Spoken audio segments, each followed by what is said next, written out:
Okay,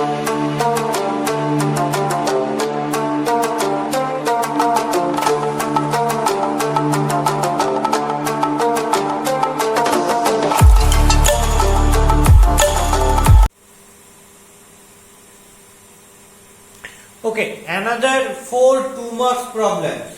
Problem number 30. তো 13 এর প্রবলেমটা কি বলেছে দেখা যাক, integration sin x into sin of cos x dx। আচ্ছা বলো তো sin এর ভেতর অ্যাঙ্গেলটা কি রয়েছে cos। তো আমরা এর আগে এরকম একটা প্রবলেম করেছিলাম যখন sec স্কয়ার এর ভেতর যে অ্যাঙ্গেলটা ছিল সেটাকে z ধরে সাবস্টিটিউট করেছিলাম, কারণ আমাদের integration sec square x dx এর ফর্মুলা জানা আর integration sec square z dz এর ফর্মুলা জানা। ইন্টিগ্রেশন sec স্কয়ার x ব্যতীত অন্য কোনো অ্যাঙ্গেলের ফর্মুলা কিন্তু আমার নন না। তেমনি এখানে যেমন sin এর ভেতর কি রয়েছে angle cos x, sin of cos x dx এর কি ফর্মুলা নন? তা তো নয়। কার ফর্মুলা জানা আমার জানা ইন্টিগ্রেশন sin z dz কি হয় minus cos z plus c। তার মানে z থাকলে এবং z এর রেসপেক্টে ইন্টিগ্রেট করলে তারই ফর্মুলা জানা। দেখো এখানে x রয়েছে মানে x এর রেসপেক্টে ইন্টিগ্রেট করতে বলেছে, তাহলে sin of cos x এর কি ফর্মুলা জানা থাকবে এইটার মধ্যে? তা তো থাকবে না। তাহলে আমাকে কি করতে হবে? তাহলে আমাকে এখানে সাবস্টিটিউশন নিতে হবে, যাতে সাবস্টিটিউশন নিয়ে এই যে ইন্টিগ্র্যান্ডটাকে স্ট্যান্ডার্ড রেজাল্টে কনভার্ট করতে পারি। কি সাবস্টিটিউশন দেব? sin এর ভেতর যে অ্যাঙ্গেলটা রয়েছে সেই অ্যাঙ্গেলটা তো x নেই, cos x হয়ে বসে রয়েছে, তাহলে সেই cos x টাকে আমাকে সাবস্টিটিউট করতে হবে। কি দিয়ে করতে হবে? z দিয়ে করতে হবে। তার মানে আমি এখান থেকে বুঝতে পারছি, ধরো আমার কাছে কোনো ট্রিগোনোমেট্রিক আইডেন্টিটি যখন থাকবে, ঠিক আছে, সেই ট্রিগোনোমেট্রিক আইডেন্টিটি থাকার সময় অথবা ট্রিগোনোমেট্রিক রেশিও থাকার সময় ওই sin or cos or tan or cot or sec or cosec or its square cube whatever যখনই থাকবে তখনই তার মধ্যে যে অ্যাঙ্গেলটা রয়েছে সেই অ্যাঙ্গেলটাকে আমাকে z দিয়ে সাবস্টিটিউট করতে হবে। যদি আবার অ্যাঙ্গেলটা রুটের মধ্যে থাকে তাহলে রুটের মধ্যে যে টার্মটা রয়েছে সেটাকে z স্কয়ার দিয়ে সাবস্টিটিউট করতে হবে, যেটা আমরা বললাম রুলে নিয়মে আগের অঙ্কটা করবার সময়। তো আমাকে এই পার্টিকুলার প্রবলেমটায় কি করতে হবে? cos x কে আমায় z দিয়ে সাবস্টিটিউট করতে হবে। তো লিখতে হবে let cos x equal to z, তারপর দুদিকে ডিফারেন্সিয়াল লিখছি d of cos x equal to d of z।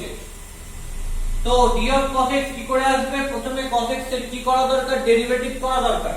করলে হবে কি মাইনাস sin x, তারপর কার রেসপেক্টে ডেরিভেটিভ করেছি? x এর রেসপেক্টে, যার রেসপেক্টে ডেরিভেটিভ করেছি তার ডিফারেন্সিয়াল নিতে হবে। তার মানে কি? তার ইনক্রিমেন্ট নিতে হবে। ডিফারেন্সিয়াল কথার অর্থ হচ্ছে যার ডিফারেন্সিয়াল নেব সেটার ইনক্রিমেন্ট, dx মানে x এর ইনক্রিমেন্ট।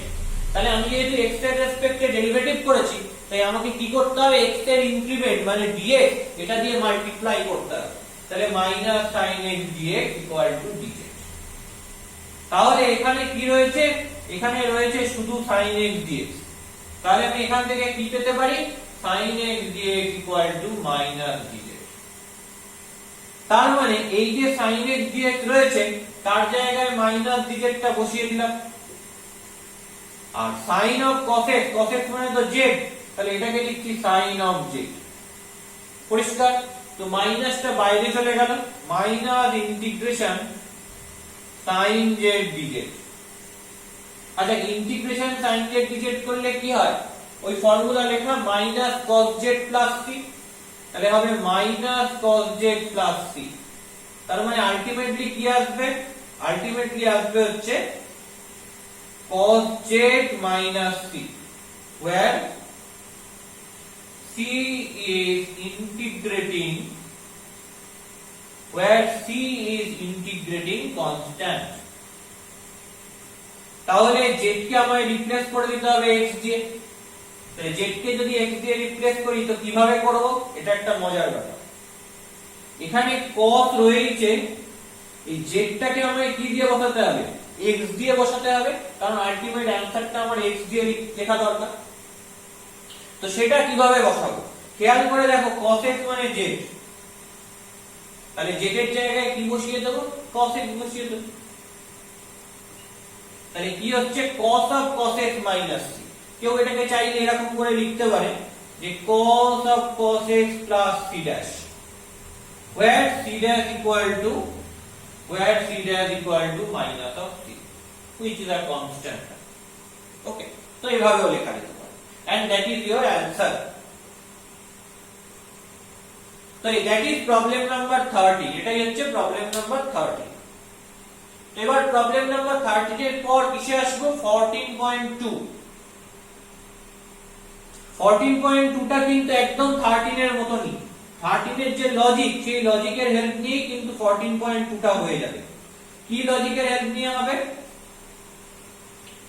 দেখো, আমি বলেছিলাম যে কোন যদি ট্রিগোনোমেট্রিক রেশিওস থাকে অর আইডেন্টিটিস থাকে, তাহলে sine or cos or tan cot sec cosec এর মধ্যে যে অ্যাঙ্গেলটা থাকবে, সেই অ্যাঙ্গেলটাকে ইন জেনারেল সাবস্টিটিউট করতে হয় জেড দিয়ে। যদি রুটের ভেতর অ্যাঙ্গেলটা থাকে তাহলে সেটাকে জেড স্কয়ার দিয়ে সাবস্টিটিউট করতে হবে। যদি এটা স্কয়ার রুটের ভেতর থাকলে জেড স্কয়ার, ধরো কিউব রুট রয়েছে, সেক্ষেত্রে কি করতে হবে? রুটটাকে সরাতে হবে। রুটটাকে সরানোর জন্য আমায় কি করতে হবে? জেড কিউব দিয়ে সাবস্টিটিউট করতে হবে। ধরো যদি এরকম থাকলো fourth root of some x square plus, তখন কি দিয়ে সাবস্টিটিউট করলে রুটটা কাটানো যাবে? তখন আমি x স্কয়ার প্লাস 2 কে z টু দা পাওয়ার 4 দিয়ে সাবস্টিটিউট করব। তাহলে দেখবো কি হবে? এই রুটটা সরে যাবে। আমার মেইন উদ্দেশ্য হচ্ছে এই রুটটাকে সরানো। ঠিক আছে, তো আমি এখন সেই জায়গায় আসছি না, কারণ এটা ওইরকম কোনো প্রবলেমই না। এখানে প্রবলেমটা জাস্ট বলেছে integration sin of tan inverse x by 1 plus x square dx। তো sin এর ভেতর কি রয়েছে? tan inverse x রয়েছে এবং সিম্পল tan inverse x রয়েছে। তাই tan inverse x কে যদি আমি z দিয়ে সাবস্টিটিউট করি তাহলেই হয়ে যাবে। তাহলে লিখেই let tan inverse x equal to z। তো দুদিকে ডিফারেনশিয়াল নিতে পারি। ডিফারেনশিয়াল নিলে কি হবে? d of tan inverse x equal to d of z। আচ্ছা, d of tan inverse x নিলে কি হবে? প্রথমে আমায় tan inverse x এর ডেরিভেটিভ করতে হবে উইথ রেসপেক্ট টু x। কি হবে tan inverse x এর ডেরিভেটিভ করলে x এর রেসপেক্টে 1/1 plus x স্কয়ার। শিখে গেছি tan inverse x এর ডেরিভেটিভের ফর্মুলা। তারপর x এর রেসপেক্টে যেহেতু ডেরিভেটিভ করছি, তাই x এর ইনক্রিমেন্ট নিতে হবে। x এর ইনক্রিমেন্টটা কি হবে? dx। তো that is equal to dz। তাহলে এই জিনিসটা থাকে।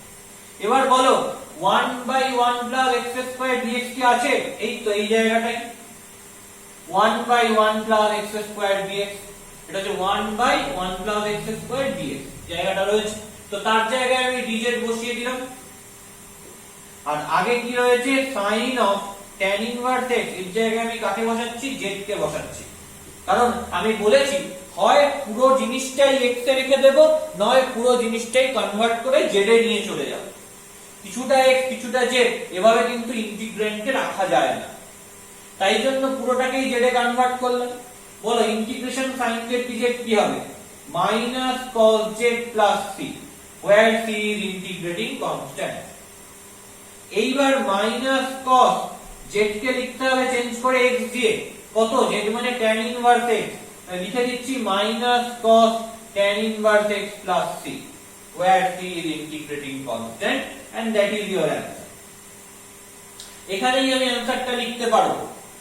অনেক জায়গায় দেখবে অ্যানসারেতে এই পুরো জিনিসটাকে আবার চেঞ্জ করে টোরে x এর এক্সপ্রেশন দিয়ে লিখেছে। কোনো দরকার নেই, যেমন রয়েছে তেমনি করে অ্যানসারটা ছেড়ে দেবে। আর বাড়তি কোনো রকম সিম্পলিফিকেশনে যাবে না, যদি না তোমায় প্রুফ করতে দেয়।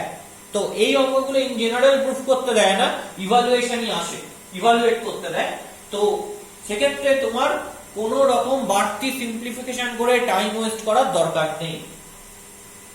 ওকে, তো নেক্সট যেটা 14.2 এর পর, আশা করছি 14.2 টা বোঝা গেছে। আমি আসছি 15 এ।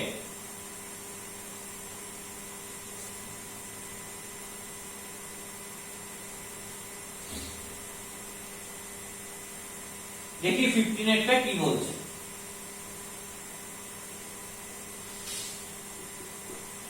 Integration e to the power a sin inverse x by root over 1 minus x square dx।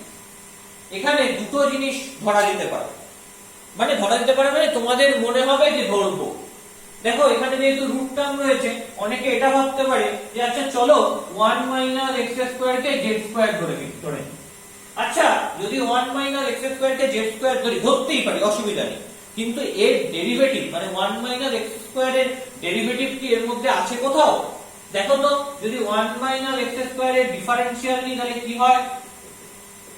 Differential of 1 minus x square equal to differential of Z square. তাহলে differential of 1 minus differential of x square equal to differential of Z square. Differential of 1 is 0 minus differential of x square is 2x dx equal to 2z dz। তাহলে এখানে 0 রয়েছে, সরিয়ে দিলাম, 2 2 cancel হলো, তাহলে কি পেলাম? minus x dx equal to z dz। আমার প্রথম কথা হচ্ছে এখানে কোথাও x dx রয়েছে? খেয়াল করো, এখানে শুধু dx রয়েছে, কোথাও কিন্তু x নেই। এবার তুমি বলতে পারো যে আচ্ছা ঠিক আছে, জোর করে x এনে x নিচে অ্যাডজাস্ট করে নাও। সবসময় মনে রাখবে কখনো ভ্যারিয়েবল দিয়ে অ্যাডজাস্ট করা যায় না, মানে খুব প্রয়োজন না পড়লে করবে না, বা এটুকু বলতে পারি তোমায় এটা মাথায় ঢুকিয়ে নাও, করা যায় না। কারণ চেষ্টা করবে না ভ্যারিয়েবল দিয়ে অ্যাডজাস্ট করতে। ভ্যারিয়েবল দিয়ে অ্যাডজাস্ট করলে যেটা হবে সেটা হচ্ছে অঙ্কটা কিন্তু খুব একটা সহজে হবে না। কয়েকটা কেস আছে যেখানে অঙ্ক এভাবে করতে হয়, তো সেগুলো বাদ দিয়ে, সেগুলো এখনো তোমরা শেখোনি। এখন তোমাদের যা কনসেপ্ট সেই অনুযায়ী আমি বলতে পারি যে ভ্যারিয়েবল দিয়ে অ্যাডজাস্টমেন্ট কোথাও হয় না, করবে না। সবসময় অ্যাডজাস্টমেন্ট করবার জন্য এক এবং অদ্বিতীয় জিনিস হচ্ছে কনস্ট্যান্ট। সবসময় যদি তোমাকে অ্যাডজাস্ট করতে হয়, কিছু এদিক ওদিক করতে হয়, সেটা কনস্ট্যান্ট টার্ম মাল্টিপ্লাই করে, ডিভিশন করে, সাম করে, প্রোডাক্ট করে, অর সাবট্রাক্ট করে করতে পারো। কিন্তু কখনো ভ্যারিয়েবল দিয়ে সেটা করবার ইনিশিয়ালি চেষ্টা করবে না। তো এটা যদি x দিয়ে উপর নিচে অ্যাডজাস্ট আমি না করতে পারি, তাহলে x দিয়ে টানতে পারবো, এবং অ্যাডজাস্ট করেও দেখবে কোনো একটা লাভ নেই। কারণ আলটিমেটলি যদি আমি অ্যাডজাস্ট করে ধরো x dx করে z দিয়ে dz করলাম, নিচেটাও চেঞ্জ করলাম, কিন্তু উপরের এই যে জায়গাটা রয়েছে, এই জায়গাটাকে কিন্তু তুমি বদলাতে পারবে না। কেন পারবে না? কারণ এখানে sin ইনভার্স x রয়েছে, তাহলে x কে z দিয়ে তো লিখতে হবে, নইলে তো সবটা z এ আসছে না। এখানে x কে z দিয়ে লিখতে গেলে এটা একটা জটিল ফাংশন হয়ে যাবে। মানে আমার উদ্দেশ্য ছিল সাবস্টিটিউশন করে ফাংশনটাকে, মানে ইন্টিগ্রেন্টটাকে আরো ইজি করা, কিন্তু দেখছি আমি সেটাকে জটিল করে ফেলছি, তো সেটা তো আমার উদ্দেশ্য নয়। তার মানে যদি এরকম ঘটনা ঘটে, তাহলে বুঝতে হবে আমি যেটাকে ধরে সাবস্টিটিউট করছি সেটা ঠিক সাবস্টিটিউশন হচ্ছে না। তার মানে ঠিক সাবস্টিটিউশন কোনটা হবে? এই যে এইটা, এটা ছাড়া আর কি টার্ম রয়েছে? আর রয়েছে e to the power a sin inverse. তাহলে একটা কথা বলো তো, যে integration e to the power z dz হলে e to the power z plus c হয়, মানে আমি z এর রেসপেক্টে ইন্টিগ্রেট করছি কাকে? e to the power z কে শুধুমাত্র। এখানে দেখো e to the power z এর বদলে বা e to the power x এর বদলে a sin ইনভার্স x রয়েছে, একটা জটিল টার্ম রয়েছে। তাহলে আমাকে চেষ্টা করতে হবে এই জটিলতাটা এড়ানোর। তাহলে আমাকে কি চেষ্টা করতে হবে? আমাকে চেষ্টা করতে হবে যাতে এইটাকে স্ট্যান্ডার্ড রেজাল্টে আমি কনভার্সন করতে পারি। তাই জন্য আমি কি করলাম, a sin ইনভার্স x যেটা e এর পাওয়ারে রয়েছে, আমি যাতে এটাকে স্ট্যান্ডার্ড রেজাল্টে কনভার্ট করতে পারি বা স্ট্যান্ডার্ড রেজাল্টের সাহায্যে লিখতে পারি, তাই জন্য e এর পাওয়ারে যেটা রয়েছে সেটাকে z দিয়ে আমি সাবস্টিটিউট করে দিলাম। তাহলে আমি ধরবো কি? ধরবো হচ্ছে let a sin inverse x equal to z। ঠিক আছে, যাতে এটাকে স্ট্যান্ডার্ড ফর্মে এর সাবস্টিটিউশন করতে পারি। এবং আগের যে মেথডটা, আগের যে পলিসিটা, সেটা রং পলিসি ছিল, সেটা কিন্তু তোমায় বুঝে নিতে হবে। আমি কেন রংটা করলাম? যাতে তুমি নিজে করবার সময় এটা বুঝতে পারো। তাহলে আমি যদি ডিফারেনশিয়াল নিই, তাহলে কি দাঁড়াবে?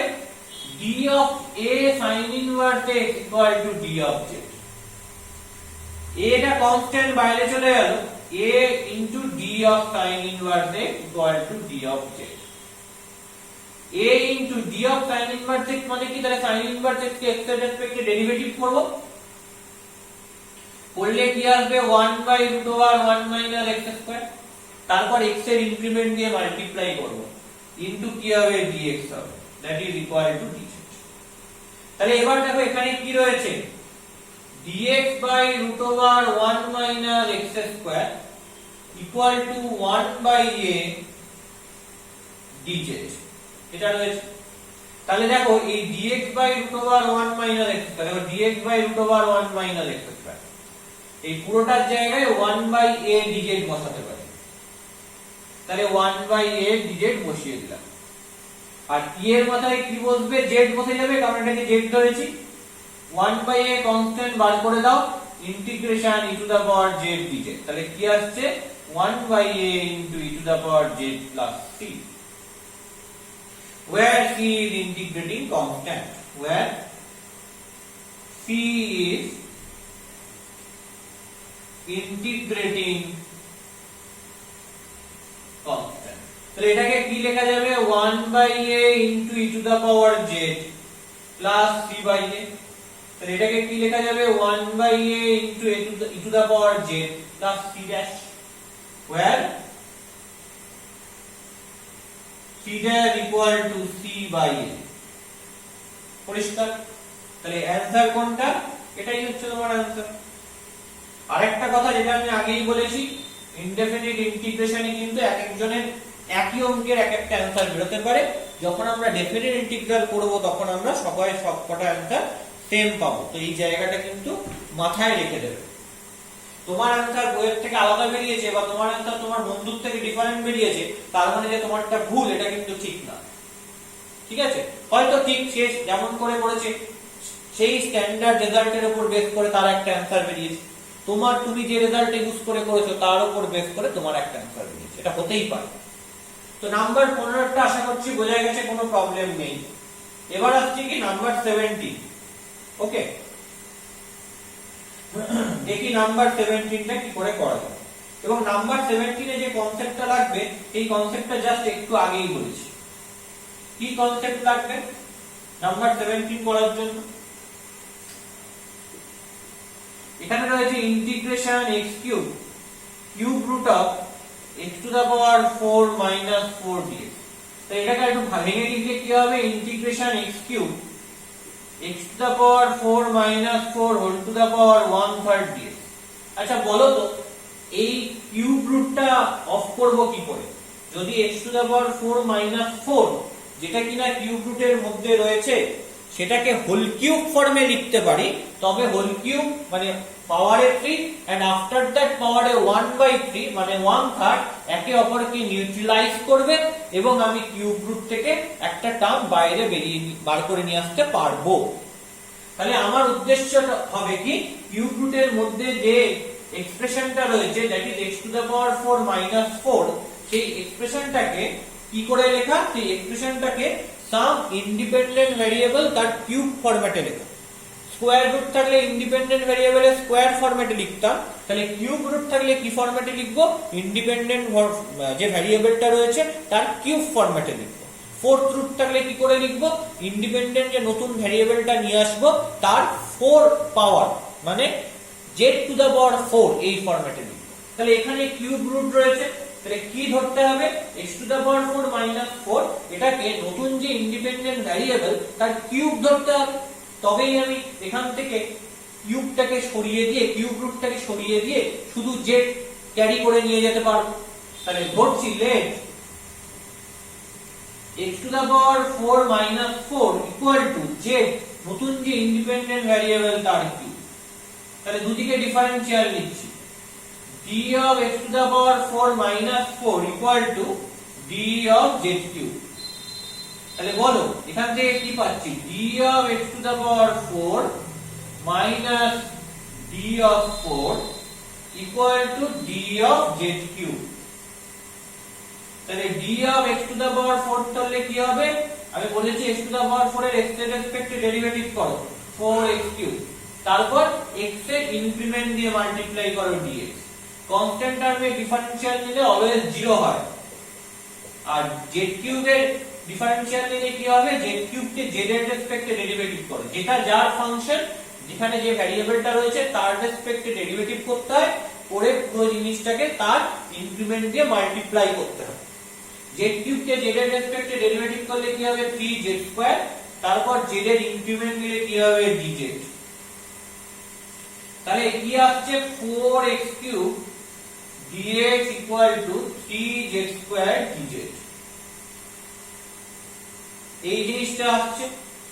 তাহলে বলো এখান থেকে x³ dx কি পাচ্ছি, x³ dx পাচ্ছি 4 টা নিচে নামিয়ে দিলাম, তাহলে 3/4 z² dz এটা পাচ্ছি।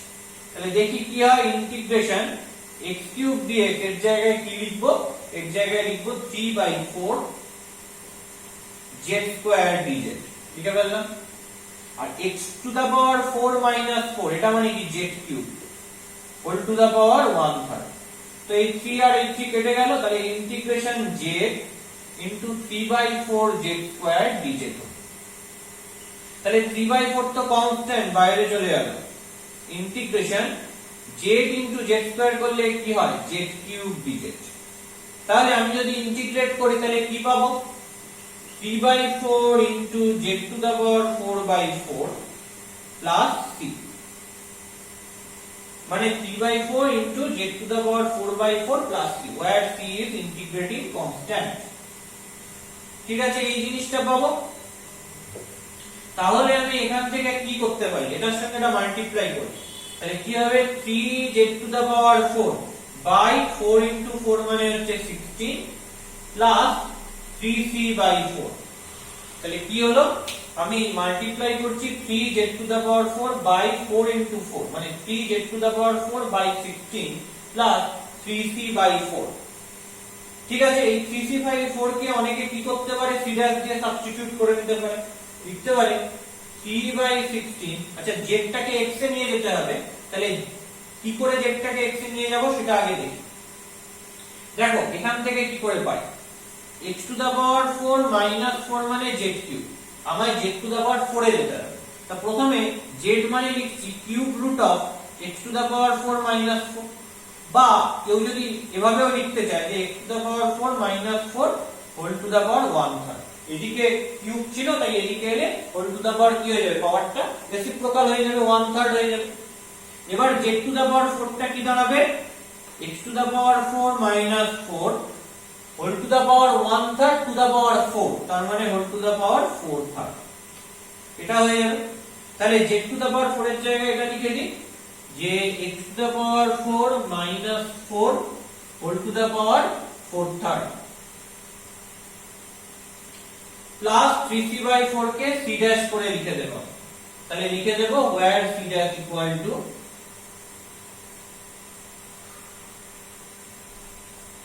c' ইকুয়াল টু কি 3c/4। তো কোনটা অ্যানসার, আমার ওইটা হচ্ছে অ্যানসার, এইটা হচ্ছে আমার অ্যানসার। 3/16 ইনটু z⁴ কে এখান থেকে লিখলাম x⁴ - 4 whole to the power 4/3 plus c' মানে 3c/4, সেটা একটা কনস্ট্যান্ট, বিকজ c টা একটা কনস্ট্যান্ট। আমরা দেখলাম সোজা জিনিস, জাস্ট মাথা ঠান্ডা করে মাথা খাটিয়ে করতে হবে।